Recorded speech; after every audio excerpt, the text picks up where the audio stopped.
This is Kimberly Quinn, host of the Mindcraft podcast, and I can't tell you how much fun I have had doing this podcast. I started when the world closed over the pandemic in an attempt to spread some positivity out there and give people some strategies to enhance their own well being and reduce anxiety and all of that. Now, 2 years later, we're still going strong and now listened to by 52 countries across the world. And I've even helped some of my students get going with their own podcasts. It's super easy to do. And I'll tell you, if you haven't heard about Anchor by Spotify, it is the easiest way to make a podcast with everything you need all in one place. I'll just explain for you. Anchor has tools that allow you to record and edit your podcast right from your phone or computer. When hosting on Anchor, you can distribute your podcast on listening platforms like Spotify, Apple Podcasts, and more. It's everything you need to make a podcast in one place. And best of all, Anchor is totally free. Download the Anchor app or go to anchor.fm to get started. It is a ball. Start today. Greetings, Minecrafters, and welcome to another Minecraft podcast discussion today. My name is Kimberly Quinn, and I'm really excited to talk about creativity. That's a superpower for those of us in the Fast Mind Club and something every single one of us can access if we choose. Creativity is actually has like a spiritual component to it, right? And absolutely, it is about listening to that inner voice and passion. So today we're talking about your inner artist, and a lot of us, I think, a lot of people kind of resist the idea that they're creative. They kind of like put blockades up. Oh, not me. And they even say it, I'm not creative. Those are some of the worst words somebody can say about themselves because think about it. We all talked about the divine connection. We're all part of a higher power. We are all channels for this energy source that we are. A walking energy, sort of encased in a body. So it's kind of ridiculous, absurd, if you will, to even think that you're not creative. It just looks differently in us because we are all very unique. And we can bring creativity to anything we do. I think of surgeons because remember that creativity has a lot to do with problem solving too. It's not just I don't mean just sculpting or just painting a canvas. In fact, I was visiting my rooftop friend this weekend and I was absolutely, and I've seen her work before. She's a tattoo artist too, and I've seen her work on walking around on people and herself. But she had painted a canvas of a seasoned male lion, and she wrote this something on the back. It was it was a gift for someone, and about the dignity. And had she not even read that to me, you can her. Oh my God, the creativity in the eyes alone.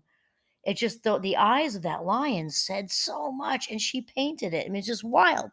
And so I don't want to say just paint a canvas for sure.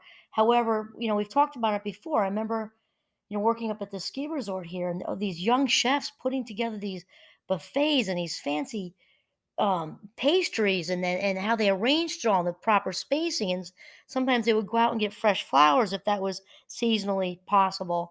And there's just we can take it, we can bring it to whatever we are doing, hands down. So my inspiration for today actually is coming from two people, I would say. Inspiration meaning in spirit. Sarah Von Brednek, who's the author of Simple Abundance, and that's a day book that I read a lot in my 30s when I was home with the kids. It's just like these short little, like a page, sometimes a page and a half, but these short, and there's one for every single day, and each one has its own little theme. And so this one I inspired me today to talk about the creativity thing. And then Sarah Von Brednek, in the blurb that she wrote, or not blurb, or excerpt, that's what I'm looking for, took her inspiration from Julia Cameron, who is the author of The Artist's Way. And I also own that book that I was also reading around the same time.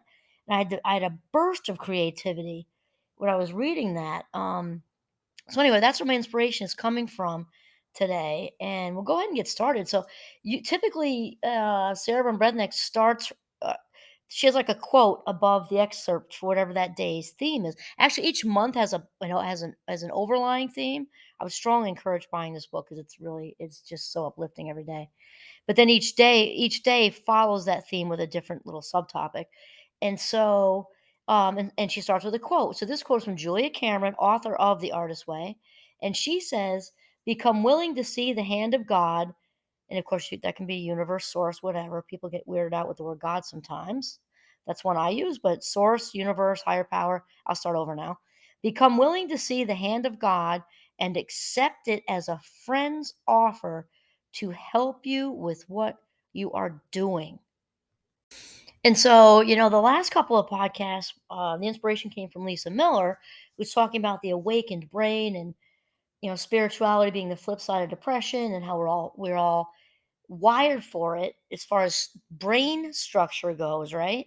So the creativity thing actually flows with this because we are also, we have really, if we think about the brain, right? We have talk about the unpioneered territory. We think about space when we say that. In my opinion, that's really the brain. We only know a fraction, a tiny little milli blip of what the mind is actually capable of. And of course, creativity has a whole lot to do with spirituality because we're channeling this. I think of the Harry Potter series. I love Harry Potter. Think about that. J.K. Rowling's brilliance, her creative brilliance, all of that stuff she wrote had to exist somewhere, right? Had to exist somewhere for it to flow through her. And so Sarah starts by saying, "Many of us wish we were more creative. Many of us sense we are creative, but unable to effectively tap that creativity. Our dreams elude us, our lives feel somehow flat. Often we have great ideas, wonderful dreams, but are unable to actualize them for ourselves." And then here she gets into Julia Cameron's book, who it's called The Writer's Way. She says Julia Cameron concedes in her Peerless, The Artist's Way, a spiritual path to higher creativity. Sometimes we have specific creative longings we would love to be able to fulfill. Learning to play the piano, painting, taking an acting class, or writing. Sometimes our goal is more diffuse. We hunger for what might be called creative living, an expanded sense of creativity in our business lives, in sharing with our children, our spouse, our friends. I can't say enough about this. So, this is what we're talking about with turning it into whatever. It doesn't have to be, like what we think of in a classic sense. That's the right word choice. I don't even know. Or maybe stereotypical. That's not the right word either. Anyway, what we think of when we think of art, we think of painting, we think of, the visual arts usually, maybe filmmaking, playwriting, something that can be on display somewhere, sculpture, all that sort of thing. With computers, graphic design, but it's just so much more than that. And I'm thinking when I was at home with the Fab Five for years, I went through all these bursts, and I went through a home decorating just creative surge, and I was just, oh my gosh, when you just let your mind go, it's amazing what you can come up with. And when it involves painting a house, because big renovations, which we did not have the budget for back then. I was home with 5 kids. We were on one income plus the little tiny little dabbles I did out, doing running a workshop here and there, but basically it was one income. No way, no way, no how is there any kind of money for busting through walls and making additions. No. And so that's when some of the best creative stuff comes forward.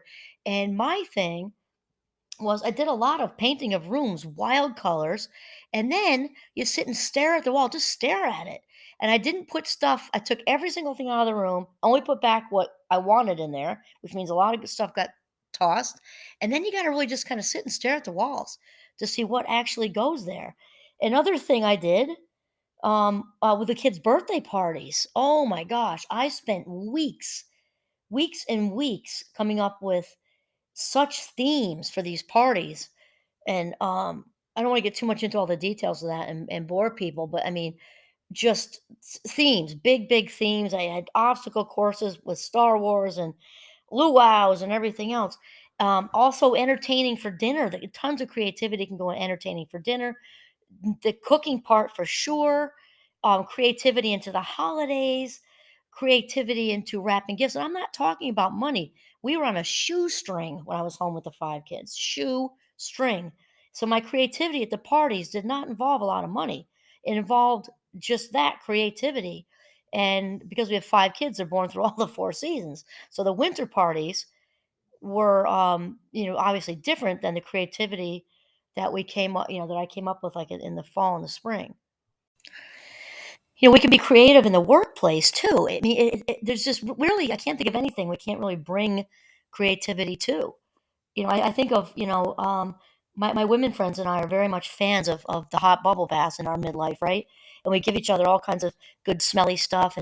And one year, a friend of mine gave me this whole assortment of really creative stuff with like floating little candles, kind of rose petally kind of things. Never mind all the scents and the aromatherapy. So creativity um, with gifts. So I could go on and on because I have this eye for creativity. I'm not talking about simply the little the things I've done. I'm talking about all the things that I love, love, love to just witness, just observe, just watch out in the world. Just in the windows. I was just in Manhattan this weekend, and it's not, it's only August. I'm say only August. Actually, it was the end of July because it was the end of July. So I'm not talking about the Midtown, Macy's Christmas windows. I'm talking or holiday windows. I'm talking about just pastries and all of it, and the creativity of fashion walking around me. And again, not about money. I saw when you see different uses for things that you know um, pushes you out of the box. That's creativity. Anyway, it's just crazy. I had the best time there.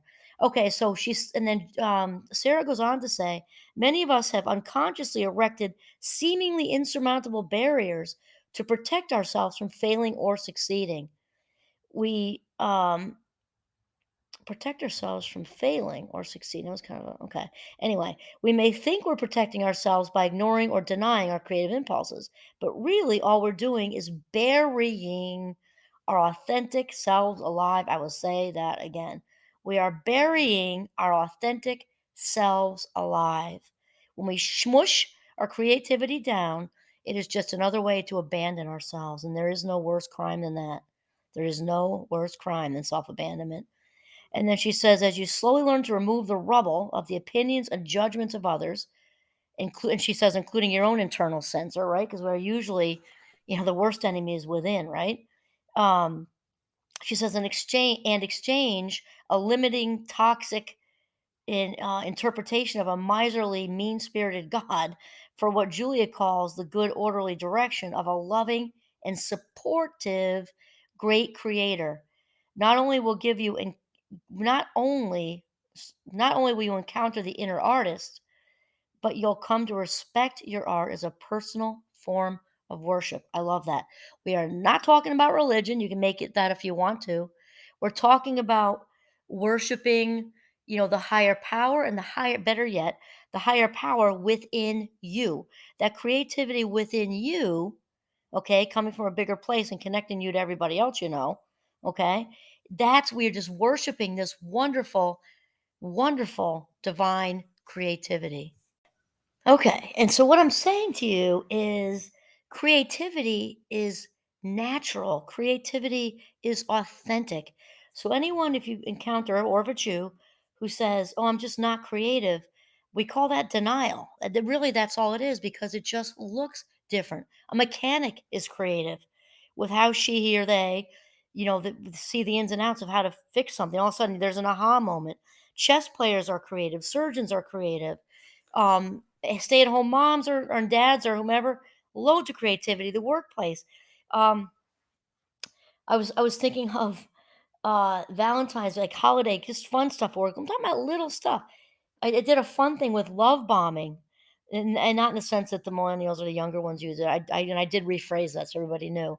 And we did the love, like once your love bomb at least one other person, and it went nuts across the campus, and people did really good things. And the idea was not to spend money, if you want to spend dollar store level or bake cookies. A lot of people did things like just that, like bake cookies, chocolates, things like that. And they wrote a nice message, like a one liner, such as, I love that you make me laugh, or I like this about this, or I like this about that. And it went nuts. And there was love bombing going on all across campus. And people got so creative with tying ribbons with nice uplifting sayings around like a chocolate chip cookie or something. It was just, it doesn't take much. It really, really doesn't. And then Sarah says, once you accept that it is natural to create, you can begin to accept a second idea that the creator will hand you whatever you need for the project. Julia, Cameron reassures us, the minute you are willing to accept the help of this collaborator, you will see useful bits of help everywhere in your life, which my very good friend Tom would call synchronicity. Be alert. There is a higher harmonic added to and augmenting your inner creative voice. So this goes back to also what we were saying when we're talking about the awakened brain, and also some other episodes, is being receptive. We've had to talk about in general walking around like a wide open baseball mitt. It's baseball season, so that's where my head is right now because I love the Yankees. If you walk around with a baseball mitt with a ball already in it, well, guess what? You can't catch another baseball. I suppose that's just some big kind of ginormous mitt, but it wouldn't work well. It'd bounce out, bounce around, probably drop it.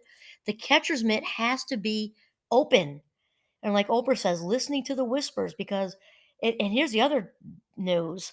Okay, if you've been wanting to write a children's book, you've just had it in you, circling in your head whenever you're in a really boring faculty staff meeting or professional meeting, whatever kind of meeting, bored to tears, and you're in your head, you're smiling and nodding and looking at them, but you're starting to write that, maybe making some doodles about the illustrations, and so you've got it in your head, or an idea for a business you want to start, and it's all in your head. Here's the thing: the creator, higher power, spirit, however you want to, universe, however you want to say, is only going to hang around and wait so long for you to bite the hook, and then the universe is going to say, okay, I guess you're busy right now, find somebody else. Okay. And that's how it works. So then Julia says, uh,